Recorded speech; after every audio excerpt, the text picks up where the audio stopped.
تو میں یہ بات کر رہا تھا کہ یہ بزرگ پرستی کا فتنہ پہلے بھی تھا اور آج تک وہ فتنہ اسی طریقے سے چل رہا ہے اس قوم میں بھی. اللہ تعالیٰ محفوظ فرمائے. وَقَدْ أَضَلُّوا كَثِيرًا وَلَا تَزِدِ الظَّالِمِينَ إِلَّا ضَلَالًا، اور انہوں نے بہت سے لوگوں کو گمراہ کر دیا. تو اے اللہ تو بھی ان کی گمراہی میں اضافہ ہی کر دے. اب یہ جس پیغمبر کا دل دکھا ہوا ہے نا، آپ پتہ ہے موسیٰ علیہ السلام کے بارے میں بھی آتا ہے نا، موسیٰ علیہ السلام نے جب فرعون کے لیے بد دعا کی نا تو اللہ تعالیٰ نے فرمایا کہ دیکھنا اب تم فرعون کے لیے بد دعا کر رہے ہو، کل کو یہ نہ ہو عذاب آئے تو تمہارا دل پسیج جائے، پھر پکا رہنا ہے، کیونکہ نبی رقیق القلب ہوتے ہیں نا.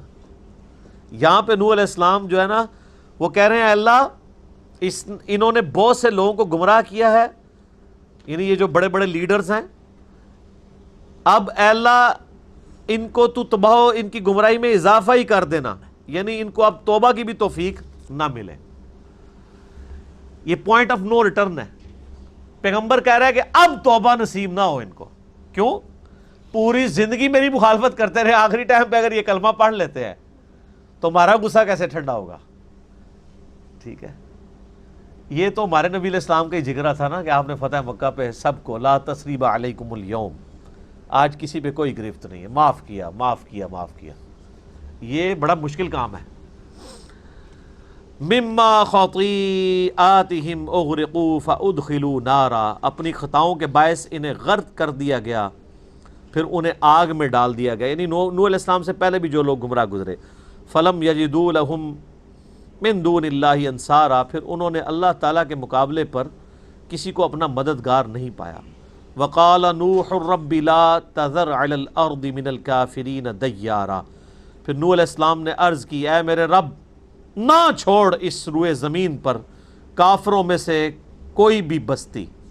انکا ان تذرہم یضلوا عبادک، اگر تو انہیں زندہ چھوڑ دے گا تو یہ تیرے باقی لوگوں کو بھی گمراہ کر دیں گے.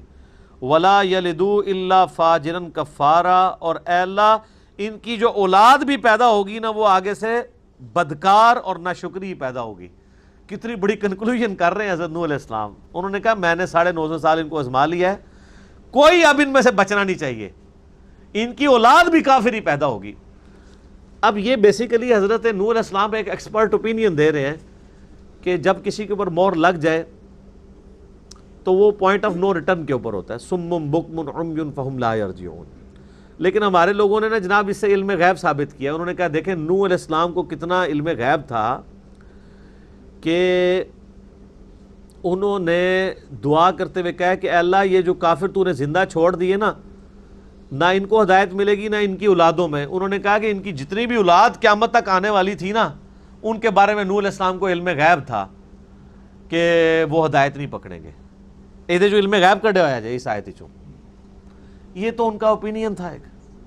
اگر نوح علیہ السلام کو علم غیب تھا تو ان کو اس وقت کیوں نہیں خیال آیا جب انہوں نے اپنے کافر بیٹے کے لیے دعا کی تو اللہ تعالیٰ نے کتنے سخت لفظ استعمال کیے. اے نوح جاہلوں میں سے نہ ہو، بہت سخت الفاظ ہیں. پھر انہوں نے معافی مانگی جب انہوں نے اپنے کافر بیٹے کے لیے بد دعا کی تھی کہ ان کو بچا لے. تو اللہ نے فرمایا یہ تیرا بیٹا ضرور ہے لیکن حقیقتاً اب یہ تیرا بیٹا نہیں، کیونکہ اس کے اعمال تیرے مخالفین والے ہیں. تو نوح علیہ السلام کو ان کے بیٹے کے حق میں دعا کرنے کی پاداش میں بعد میں اللہ سے معافی مانگنی پڑی. تو علم غیب ہوتا تو یہ کام کرتے؟ الٹا انہوں نے آرگومنٹ دیا اللہ کو کہ اللہ تو نے تو مجھ سے وعدہ کیا تھا کہ میرے اور میرے گھر والوں کو بچا لے گا. اس سے مزید کلیئر ہو گیا کہ ان کو کچھ پتہ نہیں تھا علم غیب. یہ انہوں نے یعنی اس بات کی بھی تعویل غلط سمجھی، کیونکہ ان کا قرآن پاک میں اس میں بھی مطلب انہوں نے دعا بھی کی ہے کہ اللہ تعالیٰ یعنی اہل ایمان ان کے گھر والوں کو بچائے گا بشرطے کہ وہ اہل ایمان ہو.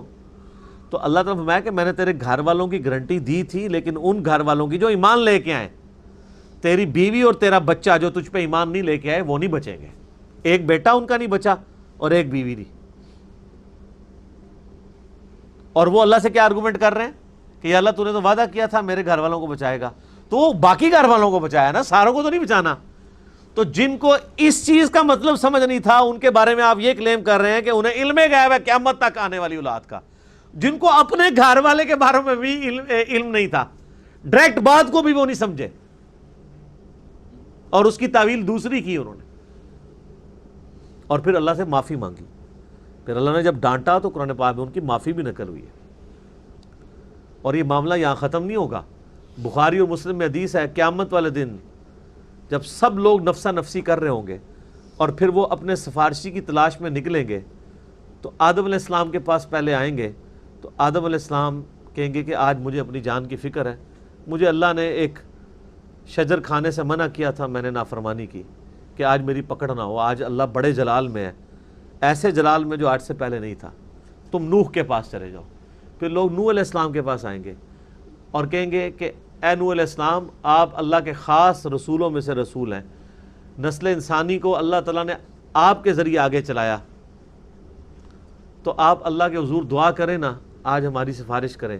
تو نوح علیہ السلام کہیں گے کہ آج مجھے اپنی غلطی یاد آ رہی ہے کہ میں نے اپنے کافر بیٹے کے لیے بخشش کی دعا کی تھی۔ وہ قیامت کے دن تک معاف ہوئی ہوئی غلطی کو بھی یاد کر رہے ہوں گے، تو اسی علم غیب لے کے بیٹھے ہو۔ قرآن میں فٹ ہی نہیں بیٹھتی یہ باتیں۔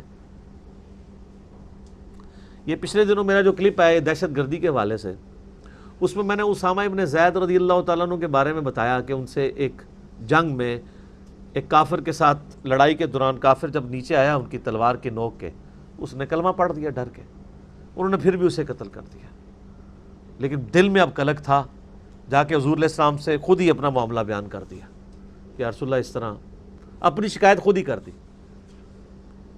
آپ فرمایا تو نے کلمہ اس نے پڑھ لیا تھا تو تو نے اسے کیوں قتل کیا؟ کہ یا رسول اللہ اس نے ڈر کے پڑھا تھا۔ آپ فرمایا تو نے اس کا دل چیر لیا تھا؟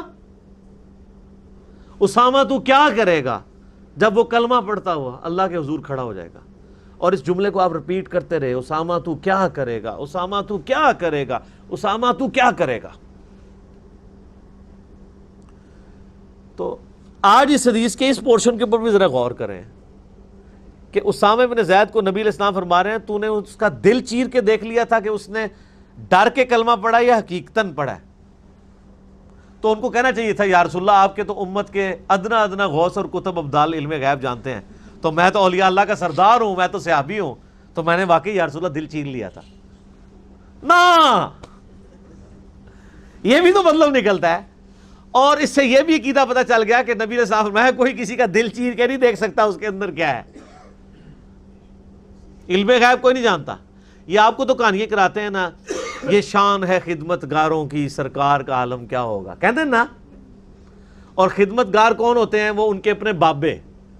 جب ہم کہتے ہیں یار صحابہ کی بھی کوئی کرامات، وہ کہتے ہیں نہیں صحابہ کرام تھے، ایک وڈر تو وڈا غوث بھی ہوئے نا جی، وہ صحابی کی جوتیوں کی خاک کے برابر نہیں ہو سکتا۔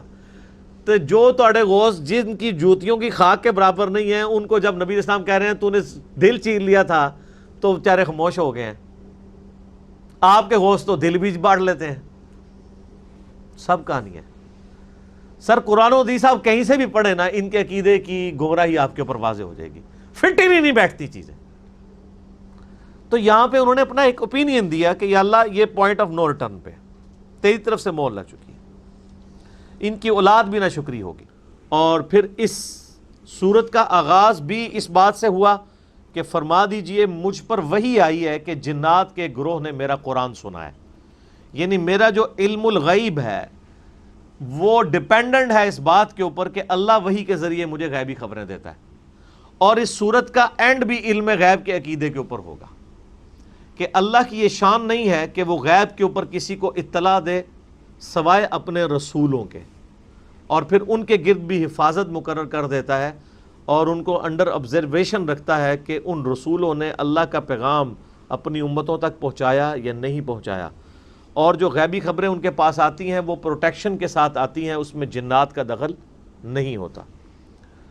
تو یہ یعنی اہل سنت ہوں، اہل تشیع ہوں، پوری کی پوری امت کا بنیادی عقیدہ یہی ہے کہ نبی خود سے غیب نہیں جانتے بلکہ اللہ تعالیٰ کے بتانے پر موقوف ہوتا ہے۔ یہ علم غیب اور یہ علم الغیب جو ہے وہ اتنا ہی ہوتا ہے جتنا کہ اللہ تعالیٰ بتاتا ہے۔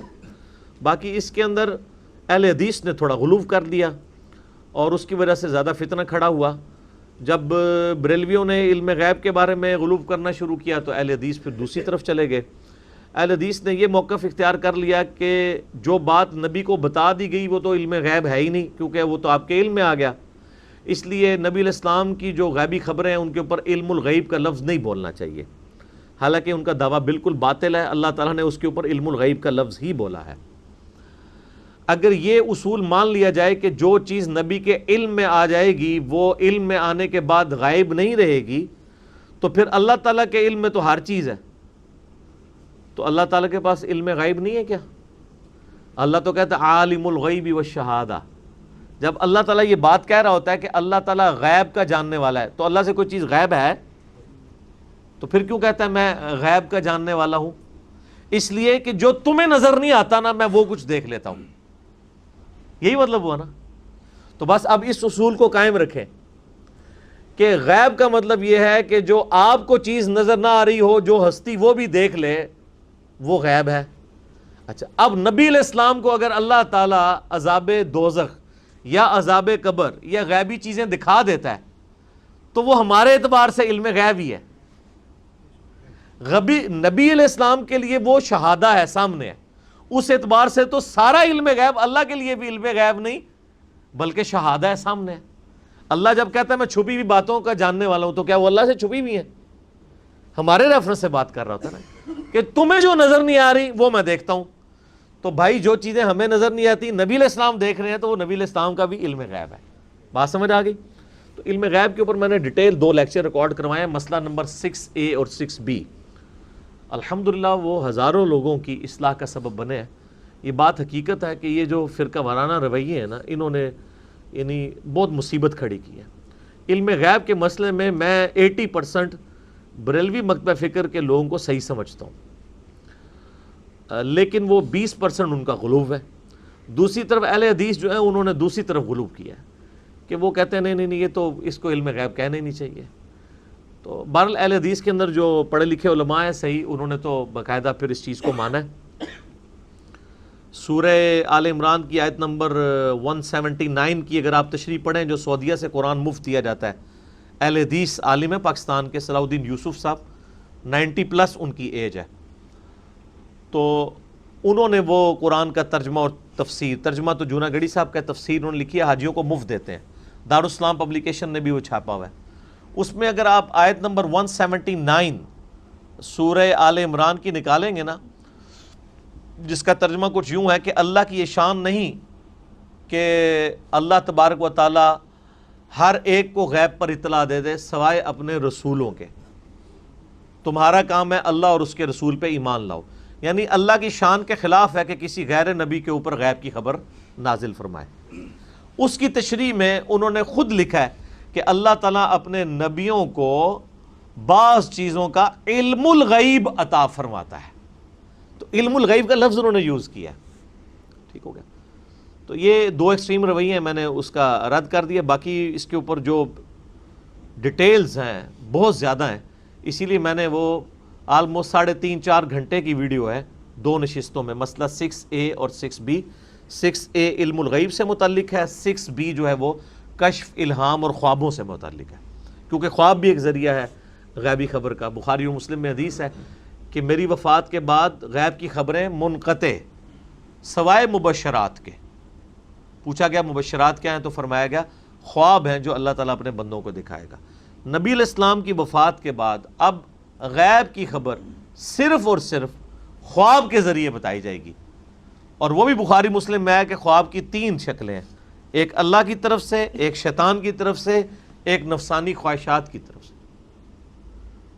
یہاں تو لوگ مطلب وظیفے کرتے رہتے ہیں تو وہ ان کو کوئی نہ کوئی زیارت ہو ہی جاتی ہے، کیونکہ ہر ٹائم دماغ پہ زیارت جو سوار رہتی ہے. پھر مزے کی بات ہے کہ بریلوی اگر نبی اسلام کو دیکھ لیں تو دیوبندی نہیں مانتے، دیوبندی دیکھ لیں تو بریلوی نہیں مانتے، یہ دونوں دیکھ لیں تو اہل حدیث نہیں مانتے، شیعہ ان کا نہیں مانتے، شیعہ کا نہیں مانتے، اور ایک دوسرے کو خواب سنا رہے ہوتے ہیں. تو ایک دوسرے کا ماننے کے لیے تیار ہی نہیں ہوتے.